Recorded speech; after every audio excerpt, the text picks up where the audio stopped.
Yang kedua Apis mellifera. Kita banyak lagi. Apis mellifera. Apis mellifera ini lebah Australia. Dibawa ke Indonesia tahun 75 oleh Pak Harto, diserahkan ke Pramuka. Tapi belakangan Pramuka sendiri dikembangkan, akhirnya masyarakat bisa mengambil, bisa mengembangkan itu. Kemudian yang ketiga ada Apis cerana. Apis cerana itu yang di rumah-rumah yang pelapon-pelapon itu, atau yang di genteng-genteng, dan juga pindah-pindah. Itu bisa diternak, tapi kadang sesuai dengan sifatnya dia tuh suka pindah-pindah, suka pergi. Tapi ada teknik-teknik tertentu bisa biar jinak. Monggo. Nah, terus kalau yang saya pelihara itu yang Apis mellifera, itu yang memang lebah untuk diternak. Kenapa itu diternak? Karena pertama lebih jinak, lebahnya lebih gede, ngasilin madunya lebih cepat. Kemudian bisa dimodifikasi untuk membuat ratu yang baru. Kemudian bisa juga untuk memproduksi royal jelly.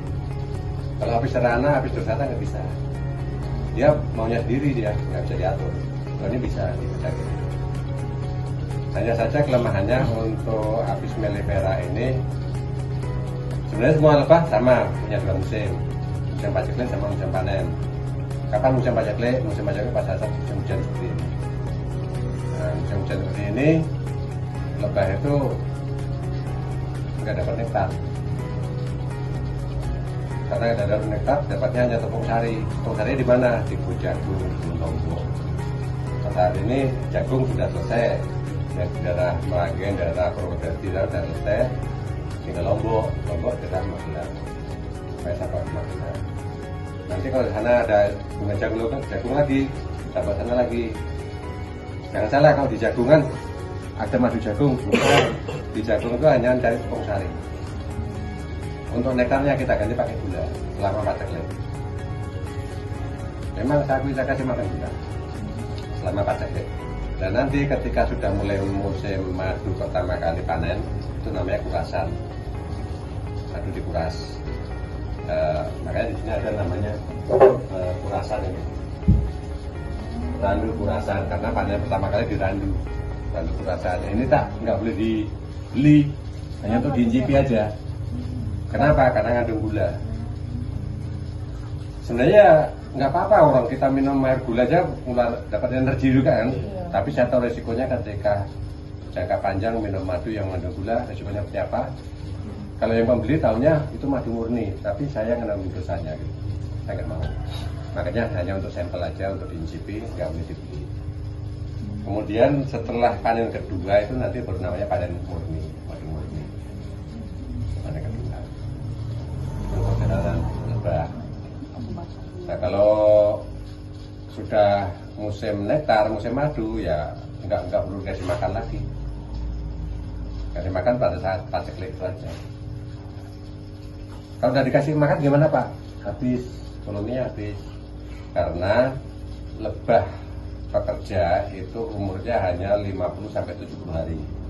Kalau dari larva sampai dewasa makanannya terjamin, itu bisa sampai 70 hari.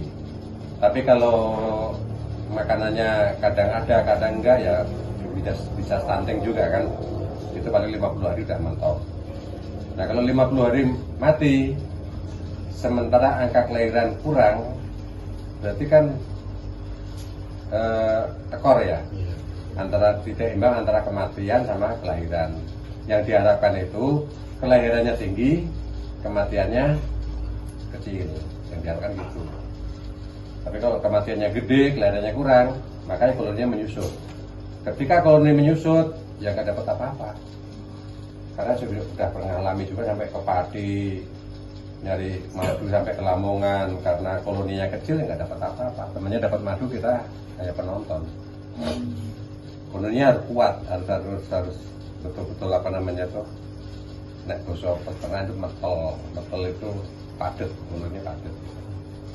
Itu gambaran kecil tentang ternak lebah. Ada juga yang lebah kelanceng. Nah, kalau lebah kelanceng di sini ada meskipun belum topping, yang jenis utama yang melihara di sini. Baru belajar pelihara. Kalau dilihat sini bisa tahu. Yang udah topping belum punya sih, karena sudah ada yang topping itu tahu.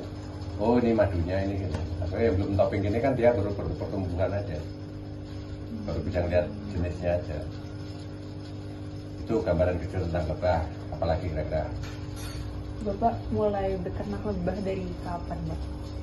Setelah saya purna tugas, saya mencoba ini